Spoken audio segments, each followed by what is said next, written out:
let's talk about some of these incurable diseases that are curable. You found, and then I'm gonna ask you a follow-up question to that. What are some of these? Because I know Dr. Sebi had to fight for himself. You know, he had to go argue in D.C. about what he's capable of doing, and won. Yeah, I mean, because and he won because he was absolutely right. Yeah, and now it's even more intelligent to not even call it disease, because the more and more I study, the more we in the laboratory and we taking these cells and we putting them on petri dishes and we actually studying them under these thermal microscopes, and you see how they move and pleomorphosize themselves and evolve.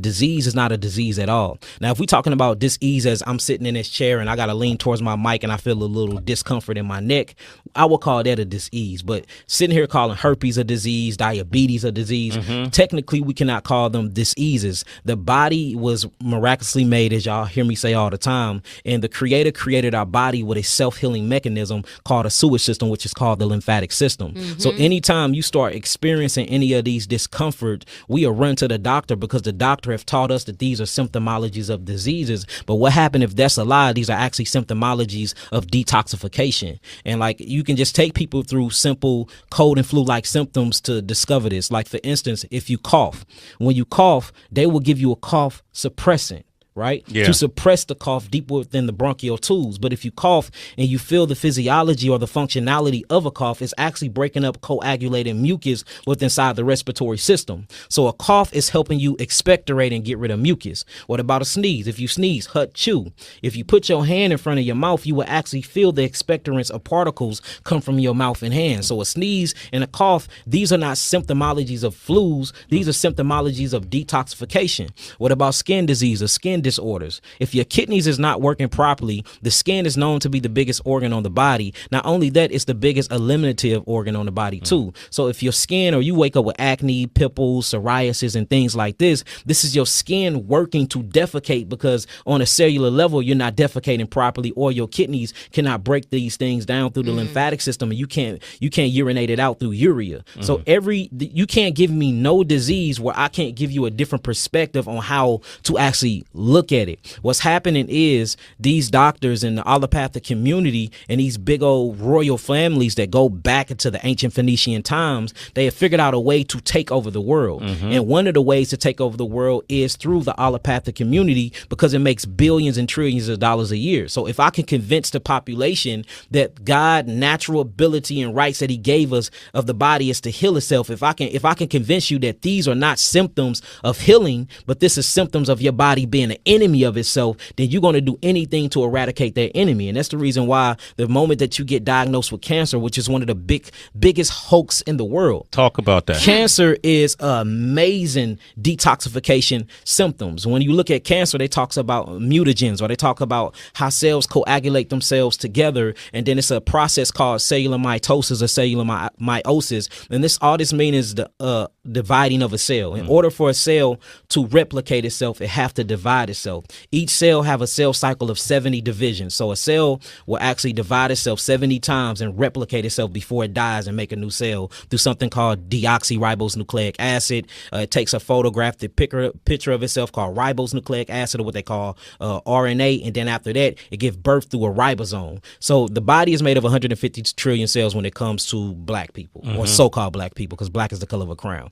So if you look at Caucasians, their body is about 37 to 50 trillion cells. So we have a lot of more cells than them. But when you look at these cells and you put a cell under a microscope, these cells have something called organelles, just like your body have something called organs. So an organ would be a liver, an organ would be your intestines, an organ would be a heart, an organ would be a respiratory system in your lungs. Your cells have the same exact organs, but they called organelle.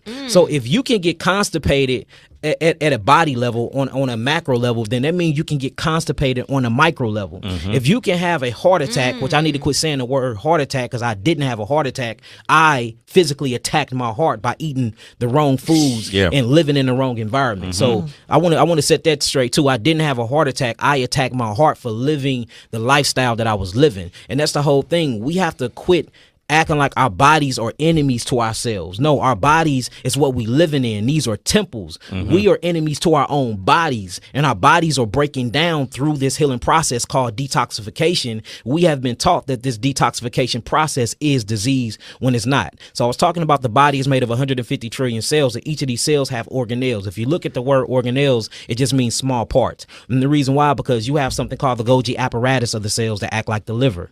You see that? Act just like the liver, or act as a birth canal, because that's what gives birth to actually new cells. You have something called the vesicle in the cell that acts like a bladder. So inside your cell, you have something that holds fluid like a bladder, like your actual bladder holds your urine.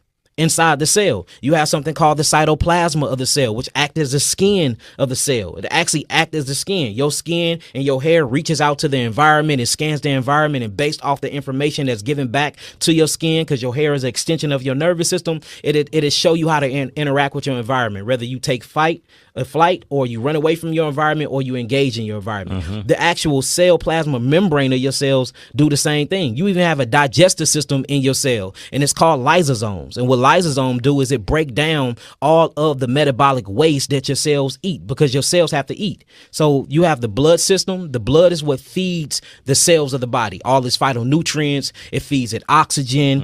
In exchange, oxygen for carbon dioxide, your macronutrients, your proteins, or what I'm going to call amino acid structures, right? So that's what the blood do. It feeds the cells of the body. Then you have the nervous system that communicates and commands the cells of the body. It tells the cells what to do with inside the molecular structure. Then last but not least, you have this big old sewage system that's called the lymphatic system. And that picks up all the toxemia or metabolic waste from the cells, and then it takes it through something called a lymph node. Inside these lymph nodes, you have macrophages, or what they call the immune system, which I do not believe in an immune system. I believe that's a made up word to keep us away from the big word, the lymphatic system.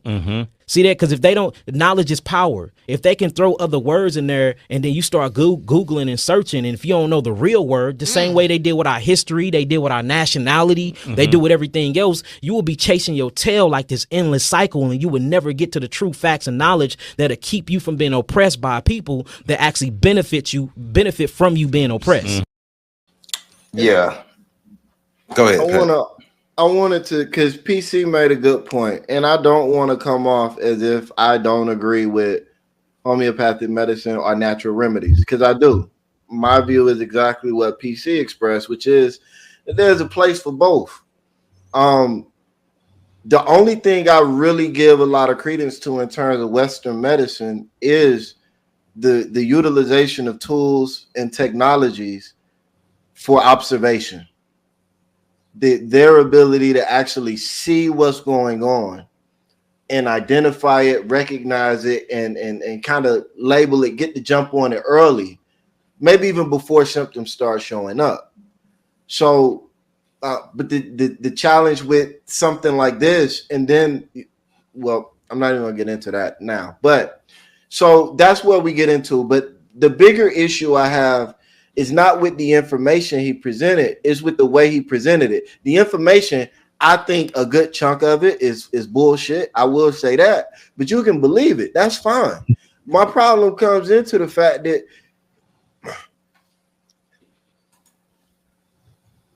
to me, right, my experience has been people that talk like that are either stupid and want people to think they're smart, young and want people to think they're smart, or a grifter or a scam artist. None of those three different types of people are people that need to be listened to in that moment. The young person needs to age up, gain some maturity so that they understand what PC said. You knowing all these big words does you no good if your audience can't follow it. So we don't want to listen to that person. The stupid person shouldn't be listened to because they're stupid. And the grifter and scam artist shouldn't be listened to because they're a grifter or a scam artist. Yeah. Like, and last thing, and I'm gonna land right here though, is like even when he was talking about he doesn't believe in the immune system, he believes in the lymphatic system. Well, okay, sir, the lymphatic system is not being hidden from anyone.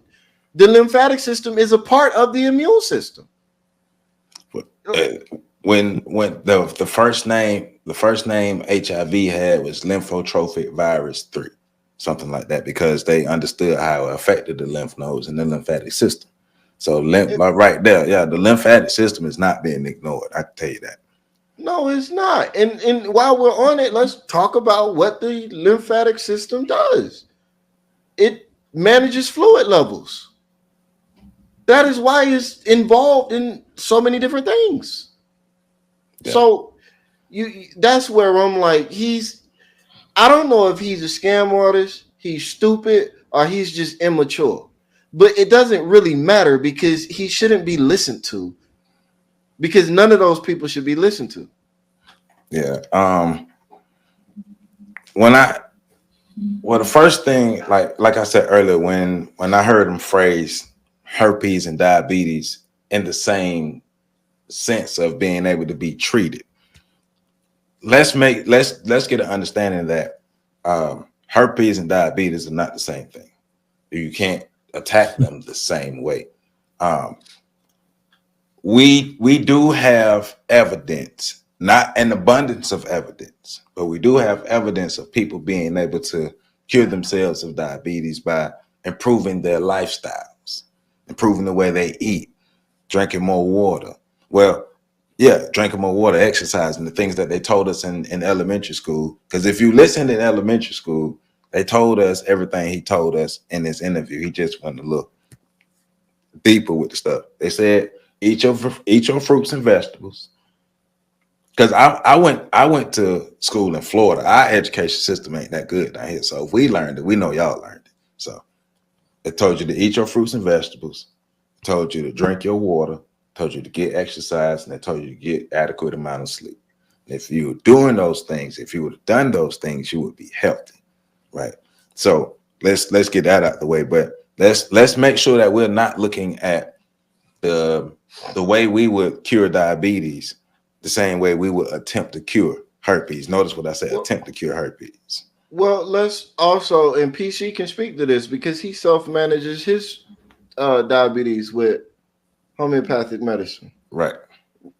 PC, would you say that that's actually a cure?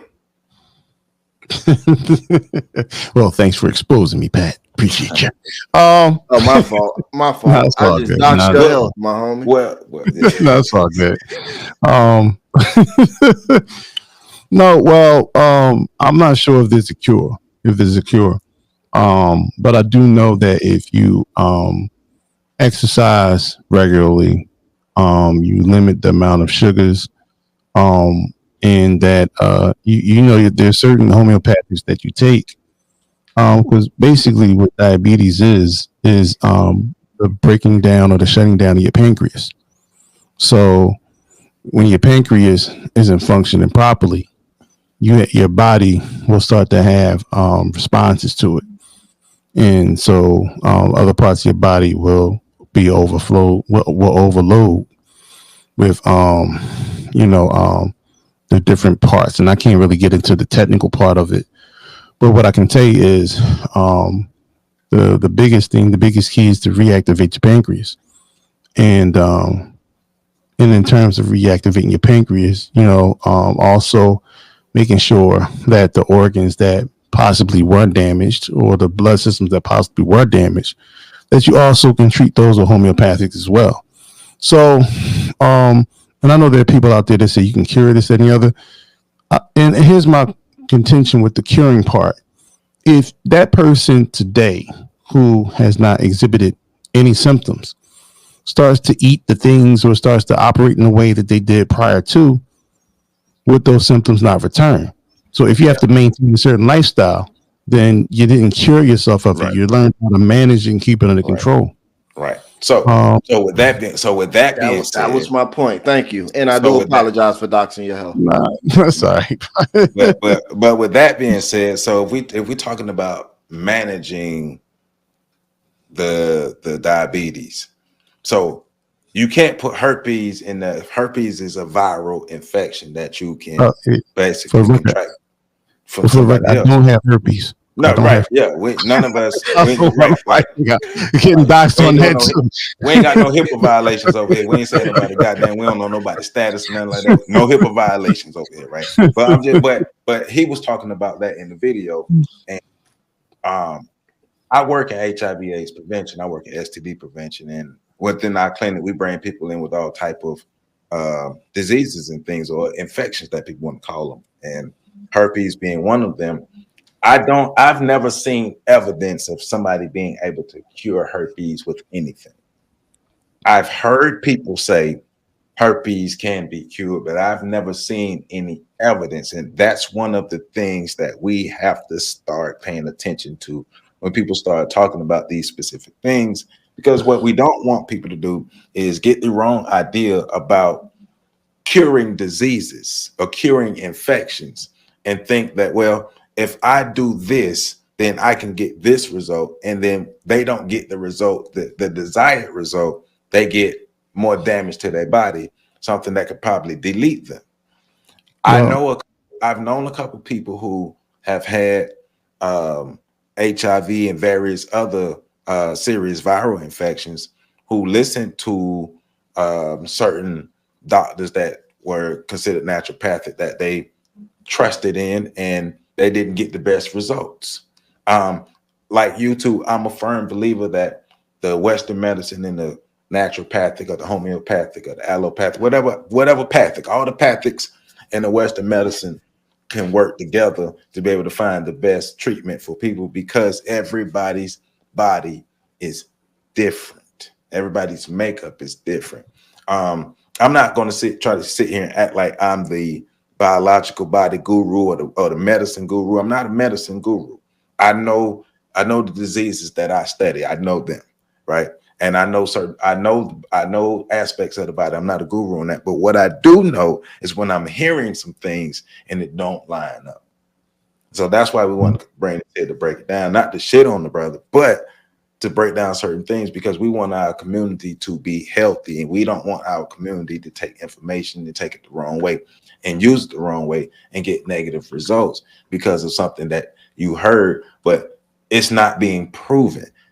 Like, we're being told about all these people who can cure these things, but we are never giving any concrete proof. Why aren't we ever giving concrete proof? Nobody ever asked that question. We're never giving concrete proof. Are y'all okay with that? If you're okay with that, then hey, I'm not okay with that. I need some concrete proof, because our lives are at stake. We can't continue to be under attack by so many things at one time. It's stressful. It's killing us. Literally. We got to start using our brains. Got to start asking questions. And like you said, I'm mad at Sway for having no pushback. But if you listen, if you go to YouTube, and I can send you all the whole clip, and matter of fact, I put the link to the whole full video in the description. In the video, in the beginning, Sway is talking about choosing people with discernment and things, and I'm like, well, right. This is the same brother that went viral telling human beings that we're not supposed to naturally drink water.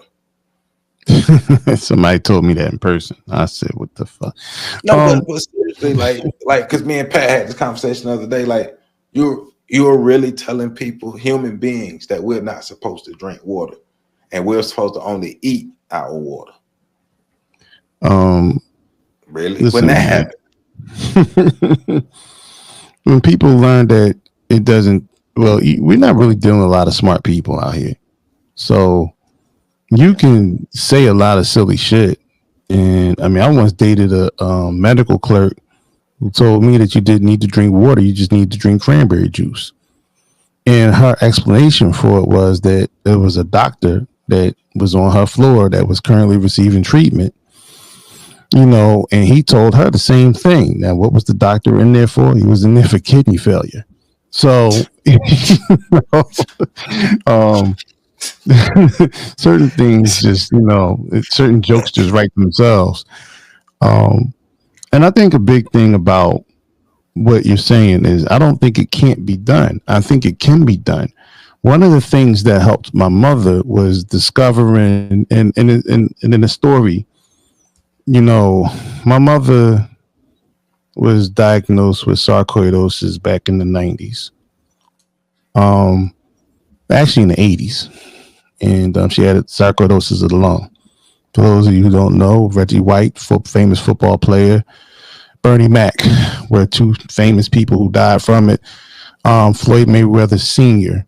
currently, I'm not sure, he's still with us, right? Floyd Mayweather Sr. Yeah. Mm-hmm. Yeah, he currently is dealing with sarcoid. So that, you know, when her doctor told her that from Temple University, I went with her because I realized she hadn't made any improvement in about a year or two. And the doctor she had at Temple came into the room, and he wasn't giving her any direct answers. He just kept trying to get her to take the transplant. We had done research on the transplant at the time. Transplant only guaranteed 6 months to a year. So once we talked to him, this was back in like 2004, 2005. He basically, I told him, I said, flat out, what's going on? I need to know her prognosis because she's not getting better. And he said, well, she has a 50% chance of living another year. Now, that was a shock to me. My mother was my world. So that was a shock to me. And one of the things that happened was, after I brought her home, I sat in my car and I cried like a baby. And I had my pistol in my lap. Because if my mother wasn't guaranteed to live another year, I felt like the doctor that walked her into this corner shouldn't live either. But I had a phone call. Like, I don't know, God, maybe God spoke to me. And I had a phone call. Oh, yeah, y'all would not know your brother today. I promise you. Yeah, two situations would have changed immediately that day. So, but a friend, something, just hit me. And I remember that a friend of mine from college had just told me about his mother having the same thing, sarcoid. So I called him, and through him, my mother got linked up with a support group, and we met another doctor from a different practice who actually was the leading doctor in the country at the particular time. Now, I'm not going to say his name because I want to protect his, professionalism and things of that nature, because he started working with her, and through non-traditional methods and experimental medicines, he was able to improve her condition drastically. And he did it with a lot of his patients. Unfortunately, he had started curing patients to the point where they didn't need the services anymore. So the other doctors that were part of his practice voted to kick him out of the practice. So this is what we know about modern medicine. The money is not in the cure, it's in the treatment. Right. So once we lost sight of him, her health started declining again. So I started doing a lot of research, and I actually caught up with that doctor. That doctor was open to different medical possibilities, even homeopathic, if it works.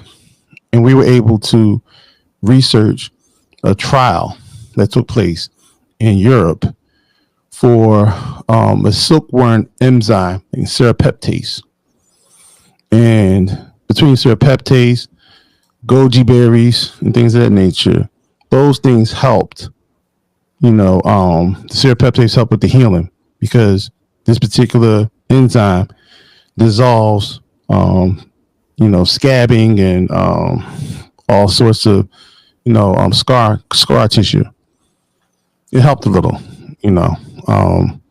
but he wasn't able to work directly with her. So but we were able to navigate a way utilizing homeopathics and things of that nature.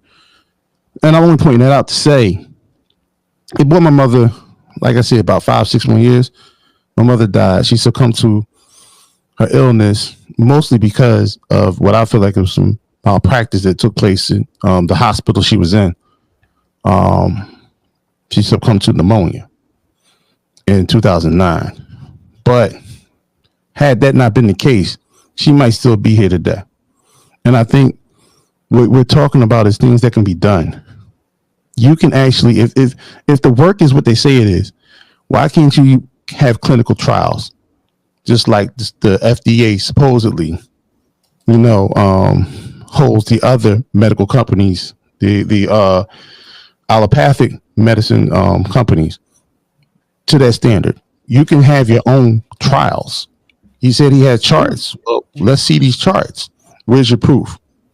And I think that would alleviate a lot of question and confusion in terms of the ability to actually cure these. Now, I will put one caveat out there. It is dangerous for them to actually show that they're curing people, because there was a period in this country where hundreds of naturopathic doctors were being eliminated. Yeah, in this country, it was around 200 during that time span. But okay, going back to what I said earlier, though, in elementary school, they told us to eat our fruits and vegetables, drink our water, exercise, and get the proper amount of sleeps. Because we refuse to do that within our community, because we refuse to do that, so we have people who need the medicines to regulate the illnesses and the disease that they have in their body. So that now they need these medicines. And okay, well, we know these medicines aren't the best overall for some people. Some people don't have the best results from them, right? So not only are we continuing to choose to eat the wrong foods, we're not taking care of our bodies, and that now we're stuck on these medicines. And then, a brother like this comes across and he tells you what you've been told already your whole life, how to take care of yourself. And so going back to what Pat said earlier, I am mad at the listeners. I'm mad at the listeners because, for one, you are listeners. You are in a position to listen to this and not really pick up on it, but you haven't done what you need to do to take care of yourself in the first place.